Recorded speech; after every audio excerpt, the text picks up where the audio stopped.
Hello! Je vous salue tous dans le merveilleux nom du Seigneur Jésus.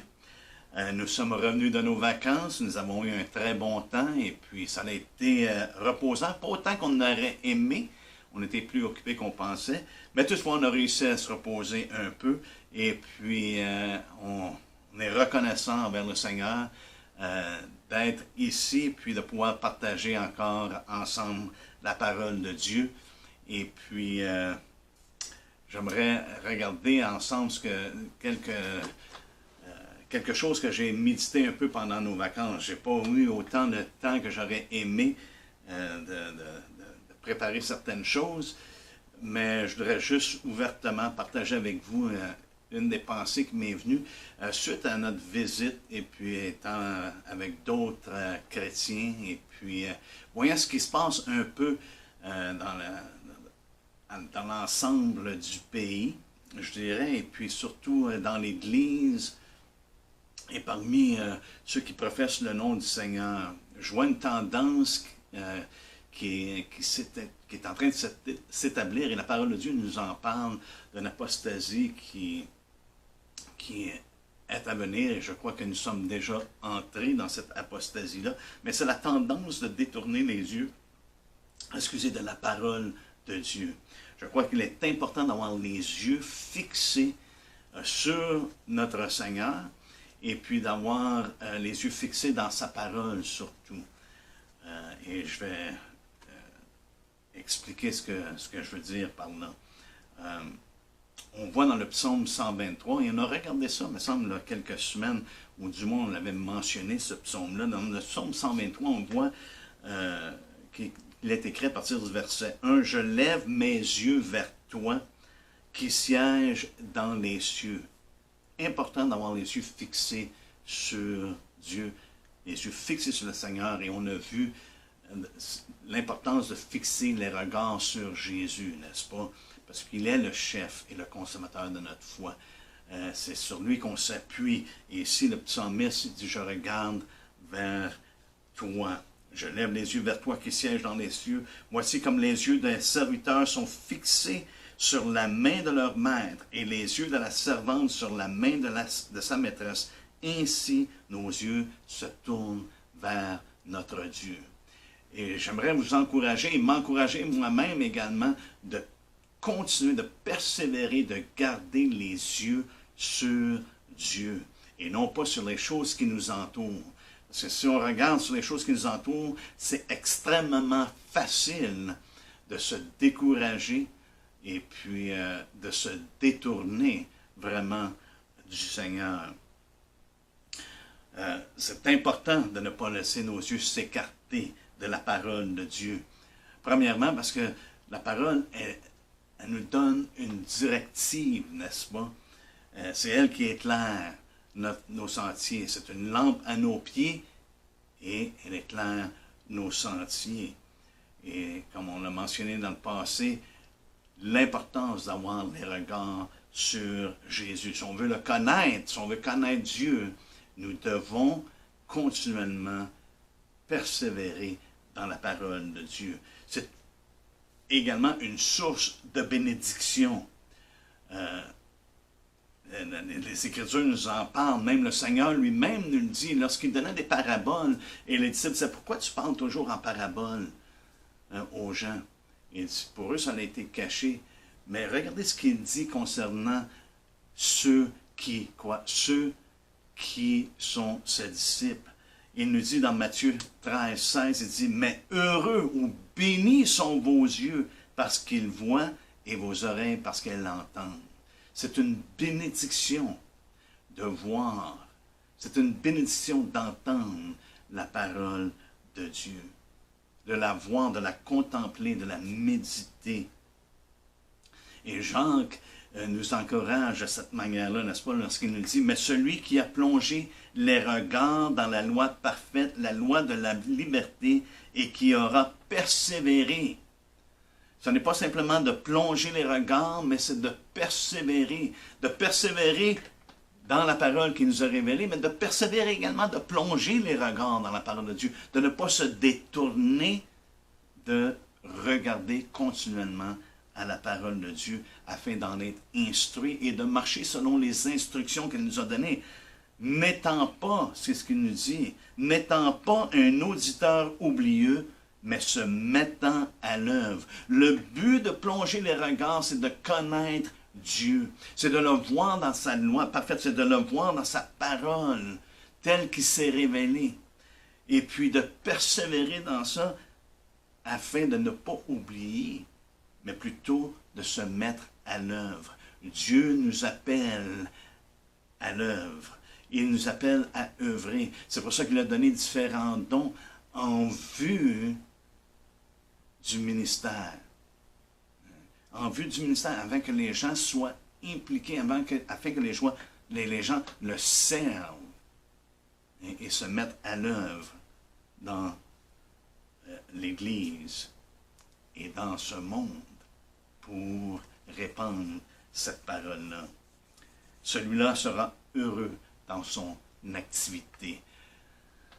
Le but, ce n'est pas de plonger les regards dans la parole de Dieu pour être inactif. Jacques condense. Jacques nous dit que c'est inutile une personne qui professe que j'ai la foi et qui n'est pas actif, que cette foi-là ne produit pas des œuvres.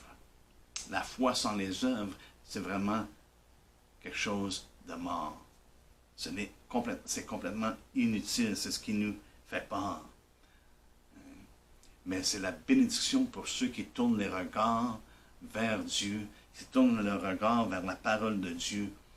Et regardez ce que David nous dit dans le psaume 34, il dit, « Quand on tourne vers lui les regards, on est rayonnant de joie et le visage ne se couvre pas de honte. » C'est une bénédiction, frères et sœurs, de plonger les regards dans la parole de Dieu, d'avoir les yeux fixés dans la parole de Dieu. Et je vois une tendance, malheureusement, qui est de plus en plus évidente dans l'Église, dans ceux qui professent la foi, c'est de négliger la parole de Dieu.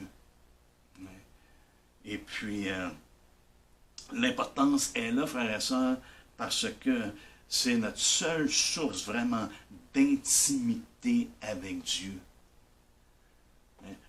Pour savoir vraiment qu'on est en relation intime avec le Dieu qui s'est révélé à travers sa parole. Christ est la parole, n'est-ce pas, qui a été fait chair. Et on doit le connaître selon cette révélation-là. Et j'en suis de plus en plus convaincu qu'une personne qui n'est pas intime ou qui n'est pas ardue dans la parole de Dieu, qui ne prend pas le temps de la méditer et ces choses-là, ne peut pas être dans une relation intime avec Dieu. Parce que c'est la façon que Dieu nous parle par son esprit. C'est la manière qu'il s'est révélé à nous, c'est à travers la parole. Regardez, au point de départ des psaumes, l'importance qui est mise justement dans la parole de Dieu, ou sur la parole de Dieu. Et ça nous dit au psaume 1,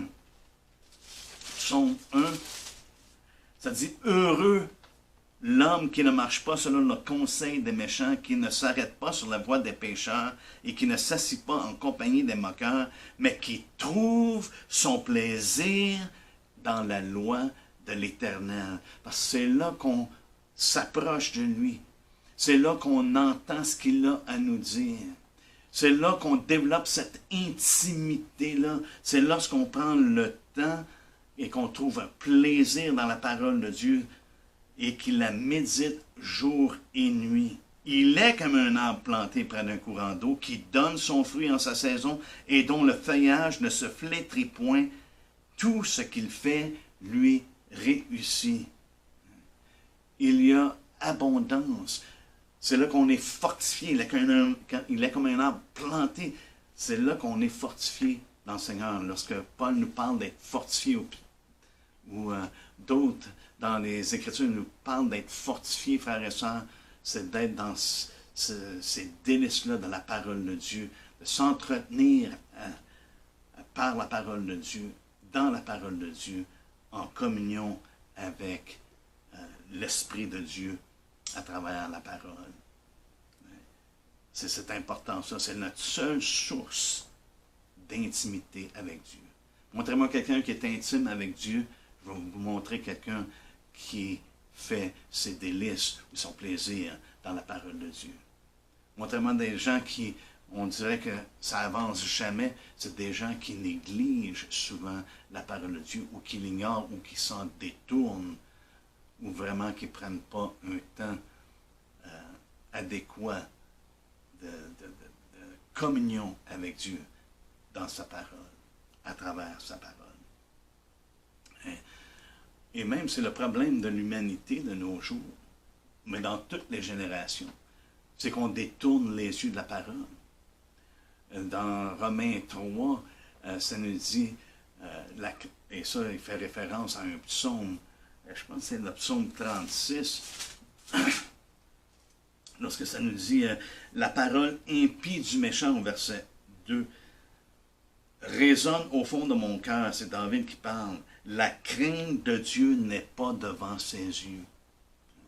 On vit en ce moment, frères et sœurs, dans un monde impie. Ça a toujours été le monde impie, même au début. Et la raison, c'est parce que la crainte de Dieu n'est pas devant leurs yeux. Ils se sont détournés de la parole, de la révélation de Dieu. Et ce qui cause les problèmes de nos jours, c'est un problème universel. Et lorsqu'on lit dans Romains 3, justement, lorsqu'il définit comment est-ce que l'homme est méchant, qu'il n'y en a aucun juste, c'est la parole avec laquelle il termine son passage, quand il dit « La crainte de Dieu n'est pas devant leurs yeux ». Et un homme qui se détourne de la parole de Dieu va vivre de manière à déplaire à Dieu, une manière qui est contraire complètement à Dieu. On voit la même chose dès le début. Ève, elle a détourné les yeux de la parole qui avait été révélée, qui avait été mis au clair à Adam, et qu'Adam a définitivement passé à Ève, mais elle s'est détournée. Et on va voir ça un petit peu plus tard. L'objectif que nous avons dans l'Évangile, c'est justement d'ouvrir les yeux. C'est ce que Paul a reçu comme révélation, n'est-ce pas? Lorsque le Seigneur lui a parlé dans Acte 26.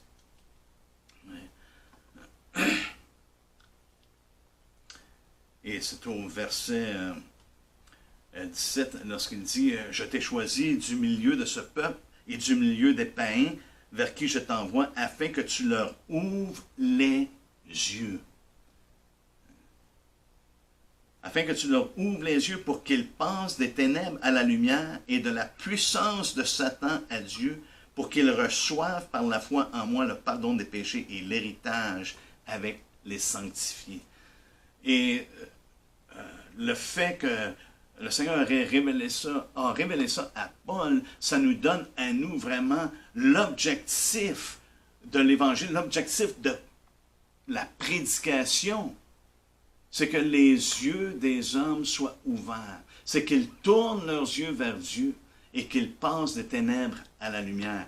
Mais une chose aussi qu'on apprend à travers ça, nous qui avons reçu la vérité, c'est que nous sommes passés des ténèbres à la lumière. C'est que nous sommes passés de la puissance de Satan à Dieu. Donc, maintenant, à travers la parole qui nous est révélée, nous avons la capacité, nous avons le discernement nécessaire afin de reconnaître ce qui est des ténèbres et de reconnaître ce qui est de Dieu.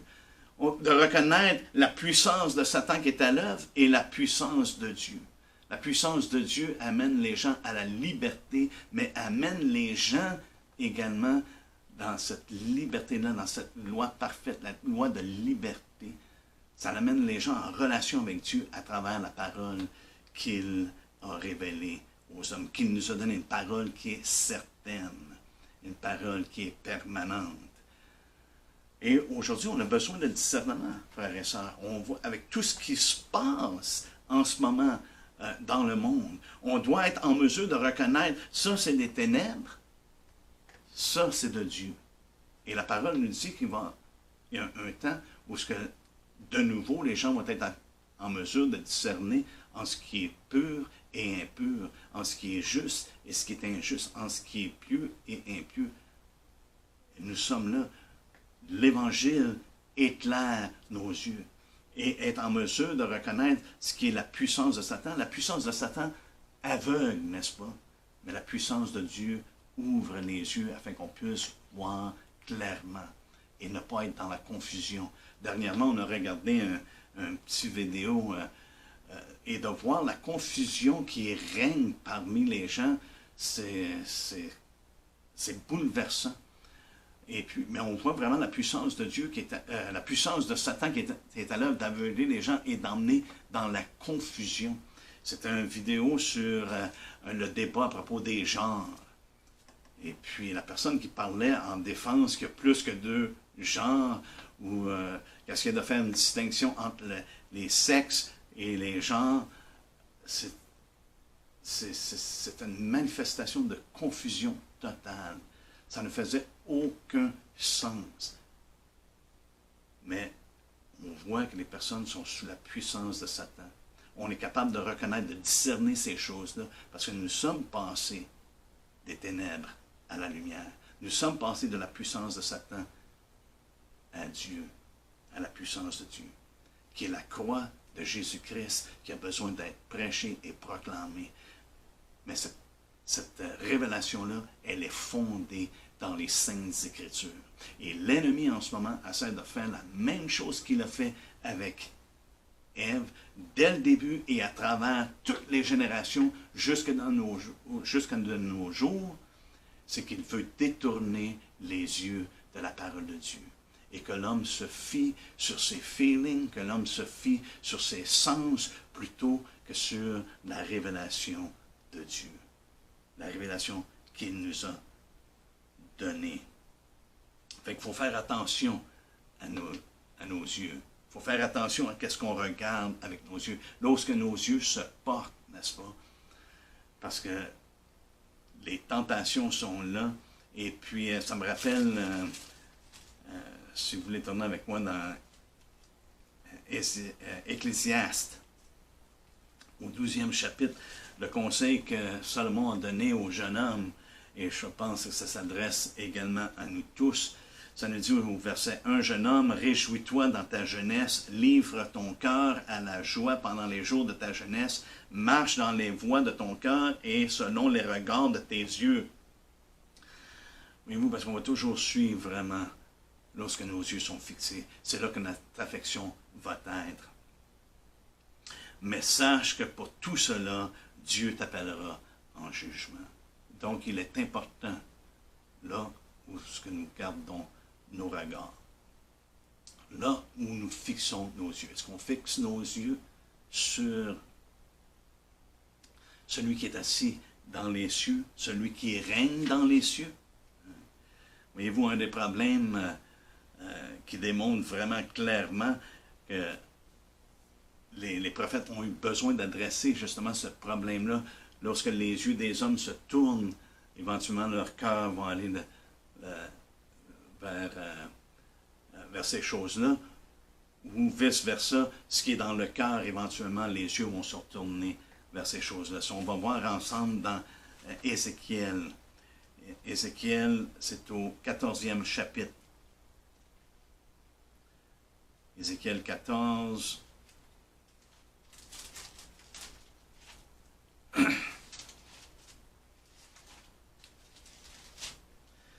Ça nous dit au verset 3, ça dit « Fils de l'homme, ces gens-là portent leurs idoles dans leur cœur et ils attachent les regards sur ce qui les fait tomber dans l'iniquité. » Ce qui est dans le cœur, éventuellement, les yeux vont s'attacher sur ces choses-là. Ce qui les fait tomber dans l'iniquité. Si on va un petit peu plus loin pour le temps, au verset 6, ça dit « C'est pourquoi dit à la maison d'Israël, ainsi parle le Seigneur l'Éternel, revenez et détournez-vous de vos idoles, détournez les regards de toutes vos abominations. » C'est un rappel de la part du Seigneur à se détourner et à retourner les regards vers lui. Et c'est ce qu'on voit à travers les Écritures. David, souvent, justement, fait référence à ça dans Psaume 25, 15. Ça nous dit « Je tourne constamment les yeux vers l'Éternel, car il fera sortir mes pieds du filet. » C'est pas que des fois nos pieds ne tombent pas dans le filet, ils ne sont pas pris au filet. Mais il faut savoir regarder vers où regarder, justement, pour s'en sortir. Et ça, c'est pas par nos propres forces, mais c'est le Seigneur lui-même qui intervient. Mais c'est d'avoir cette relation-là avec lui à travers sa parole et d'être en mesure de tourner les regards vers lui et de dire, Seigneur, je fais appel à toi. Au psaume 141, 8, ça nous dit, c'est vers toi, éternel Seigneur, que se tournent mes yeux. C'est auprès de toi que je cherche un refuge. N'abandonne pas mon âme. Et on voit ici, à travers les Écritures, l'importance de tourner les regards, de tourner les yeux vers Dieu. Mais Dieu s'est révélé, savez-vous quoi? Pas dans les nuages. Il s'est révélé et il nous a donné de quoi de concret, de quoi de solide, de quoi qui est permanent, qui est éternel. Il nous a donné sa parole, afin qu'on puisse être sûr que qu'est-ce qu'on entend, qu'est-ce qu'on voit, c'est de Dieu et non pas notre imagination. Et je pense que beaucoup de personnes, malheureusement, ont une relation imaginative avec Dieu. C'est ce qu'ils ressentent, c'est ce qu'ils pensent, mais ce n'est pas fondé dans la révélation qu'il nous a donnée. Et c'est des gens qui flottent d'un bord et de l'autre souvent, ou qui disent des choses qui apparemment viendraient de Dieu, mais qui contredisent ce que Dieu a déjà révélé. Et cela, pour nous, de tourner les regards vers lui, vers sa parole, afin qu'on puisse discerner ce qui est dit en son nom. Et c'est pour ça que la parole de Dieu nous dit de ne pas croire à tout esprit, mais de les mettre à l'épreuve, de les tester, n'est-ce pas? Et on les teste à travers ce que l'Esprit a déjà révélé et ce qu'on connaît. On a des exemples concrets à travers la parole de Dieu. Je l'ai mentionné, Ève, elle a détourné les yeux, et ainsi qu'Adam, malheureusement, ils ont détourné les yeux, mais ils ont détourné les yeux de quoi? Ils ont détourné les yeux de la parole que Dieu avait donnée à Adam. Ève, elle a complètement détourné les yeux. Et ça nous dit au verset 6, « La femme vit que l'arbre était bon à manger. » Elle avait reçu la parole de Dieu à travers l'entremise d'Adam. Adam avait reçu directement à travers la parole que Dieu lui avait donnée, de ne pas manger du fruit de l'arbre de la connaissance du bien et du mal. Mais ils se sont détournés de son commandement, ils se sont détournés de sa parole, et en voyant que le fruit était bon à manger, ils ont mis de côté la parole de Dieu qui leur avait été clairement donnée. Et c'est là le danger. Et c'est des exemples qu'on voit un petit peu plus loin au chapitre 6. Ça nous dit les fils de Dieu au verset 2, les fils de Dieu virent que les filles des hommes étaient belles et les prirent pour femmes. Voyez-vous, nos yeux, il faut faire attention où ce que nos yeux se portent. Et mon encouragement, mon exhortation aujourd'hui, c'est que nos yeux se tournent vers notre Dieu, vers sa parole, afin qu'on puisse le connaître et continuer de marcher. On pense à Akan, un petit peu plus loin dans Josué, n'est-ce pas?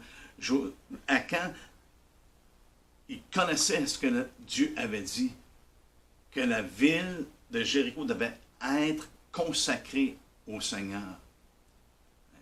À l'interdit. Et puis, il connaissait la parole. Mais qu'est-ce que ça nous dit dans Josué 7? Josué 7.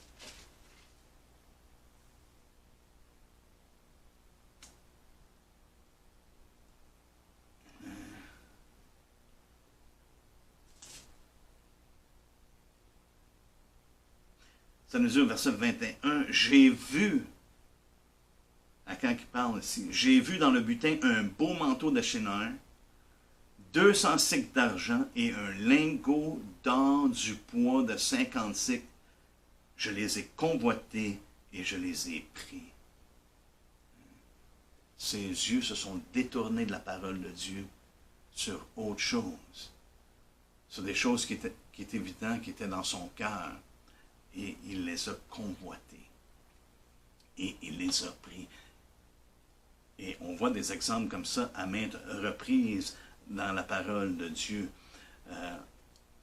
Malheureusement, autant que David a parlé dans le passé, qui tournait ses yeux, qui tournait ses yeux constamment vers le Seigneur, malheureusement, il a détourné également les yeux du Seigneur, n'est-ce pas? Et on connaît dans cette affaire-là avec Bathsheba. Si on va ensemble dans 2 Samuel, c'est au chapitre 11, lorsque David aurait dû aller avec son armée pour combattre contre les fils d'Amon, d'Amon, c'est ça, les fils d'Amon, mais il est resté à la maison. On connaît très bien l'histoire. Mais si on regarde au verset 2 du chapitre 11, 2 Samuel 11 au verset 2, ça nous dit: un soir, David se leva de sa couche, et comme il se promenait sur le toit de la maison royale, il aperçut de là une femme qui se baignait et qui était très belle de figure. Voyez-vous, au lieu d'aller où il devait aller, au lieu d'avoir les yeux à la bonne place, c'est qu'il a commencé à se promener. Et à se promener sur le toit, ses regards se sont promenés, se sont détournés de qu'est-ce qu'il savait de la parole de Dieu. Parce que David, ça nous dit au verset 3, fit demander qui était cette femme. Et on lui dit, n'est-ce pas Bathsheba, fille d'Éliam, femme d'Uri le Hétien? À ce moment-là, David aurait dû reconnaître la parole de Dieu qui dit, c'est la femme d'un autre homme, tu n'y touches pas. Pense même pas de la faire venir à toi, c'est la femme d'un autre homme, elle appartient à un autre homme. Mais David a mis de côté la parole de Dieu. Ses regards se sont détournés de la parole de Dieu. Tout au long qu'il dit, je tourne constamment les yeux vers toi, Seigneur. Il y avait cette intimité avec lui. Il a mis ça de côté. Il a regardé là où il ne devait pas regarder. Et il s'est fait prendre. Plutôt, ce qu'il a fait, c'est qu'il l'a fait demander au verset 4. Donc, on voit ici qu'il a détourné les yeux au verset 2 et 3, malgré qu'il connaissait la parole que Dieu avait clairement communiquée de ne pas convoiter la femme d'un autre. Il l'a convoité. Il l'a fait venir, ça nous dit au verset 4, et David envoya des gens pour la chercher. Elle vint vers lui et il coucha avec elle. Après cette maison, il savait qu'il avait commis, il savait qu'il avait complètement violé, qu'il avait complètement délaissé, détourné de la parole de Dieu. Il a détourné les yeux et éventuellement, il s'est fait prendre, n'est-ce pas? Il se promenait.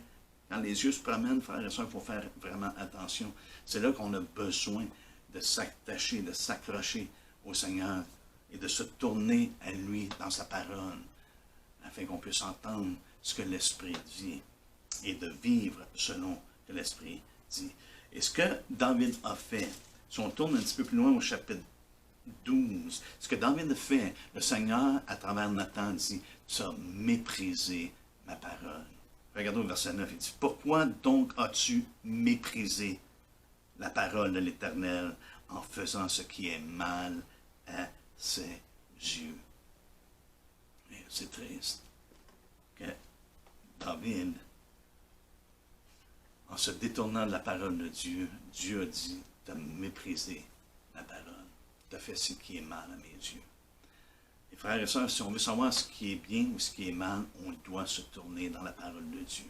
Et non pas simplement prendre les paroles des autres ou ne pas vivre selon le statu quo qui nous entoure, mais plutôt de vivre selon la révélation qu'il nous a donnée. Savez-vous quoi? Je n'aurai pas à rendre compte pour ce que les autres pensent. Malheureusement, de nos jours, lorsqu'une personne s'attache à la parole de Dieu, une personne qui veut vivre selon la sagesse, selon la justice, selon la piété, elle est considérée comme étant, se pensant plus saint que les autres. Au lieu lieu que les gens reconnaissent que c'est la grâce de Dieu qui est à l'œuvre dans la vie de cette personne-là, plutôt c'est le contraire. Ils pensent que c'est l'orgueil. Ils pensent que c'est de l'arrogance. Ouais, tu te penses mieux que les autres. Et ce qui est triste, c'est qu'on voit ça dans l'Église. C'est qu'on voit ça parmi les chrétiens. Que les gens qui veulent vivre selon la grâce de Dieu, qui veulent vivre selon l'enseignement de la grâce de Dieu. Si on regarde dans Tite 2, verset 12, elle nous enseigne à vivre dans ce siècle présent selon la sagesse, la justice et la piété. Comment ça se fait qu'il y a des gens qui se disent chrétiens et qui regardent les personnes qui veulent vivre selon la grâce de Dieu? Wow, vous vous pensez meilleur que les autres. C'est problématique, frères et sœurs, mais ça révèle qu'ils ne sont pas dans la parole de Dieu, que leurs regards ne sont pas dans la parole de Dieu. Aussi clair, aussi simple que ça. Et c'est triste à voir. On doit se souvenir, frères et sœurs, de l'enseignement que le Seigneur nous a donné. Même il nous a dit, si ton œil est une occasion de chute pour toi, t'es mieux de l'arracher que de le jeter au loin de toi. Mieux vaut pour toi entrer dans la vie n'ayant qu'un œil que d'avoir deux yeux et d'être jeté dans le feu de la géhenne.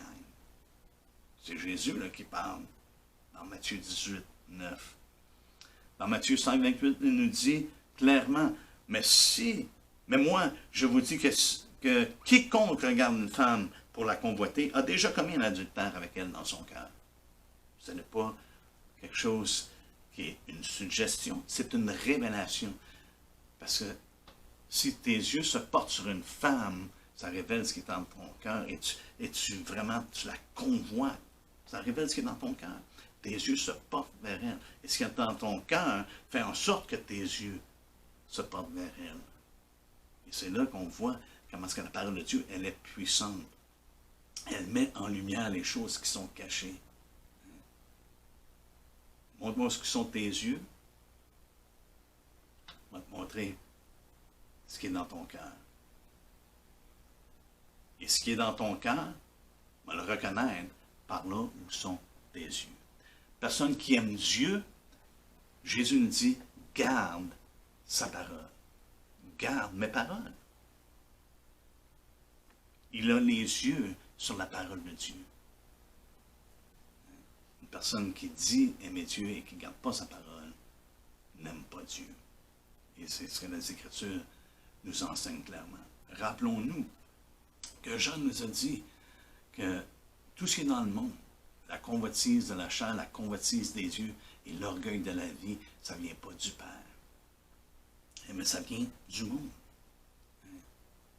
Et le monde va passer sa convoitise aussi. C'est celui qui fait la volonté de Dieu qui va demeurer. Mais si on continue avec l'exemple de David qu'on retrouve dans Samuel, et ce qui en suit, à cause qu'il a détourné ses yeux de la parole de Dieu, à cause qu'il a méprisé, qu'il a minimisé la parole de Dieu en faveur de sa convoitise, en faveur de ce qu'il voyait, ça l'a emmené tristesse et larmes dans le restant de ses jours. Et Dieu même lui avait dit, au verset 9 encore de 2 Samuel 12, si on continue de lire le verset 9, ça nous dit, tu as frappé de l'épée Uri le Hétien, tu as pris sa femme pour en faire ta femme, et lui, tu l'as tué par l'épée des fils d'Amon. Maintenant, l'épée ne s'éloignera jamais. Wow! Maintenant, l'épée ne s'éloignera jamais de ta maison, parce que tu m'as méprisé et parce que tu as pris la femme d'Uri. Conséquence sévère. Est-ce que David a trouvé grâce? Oui.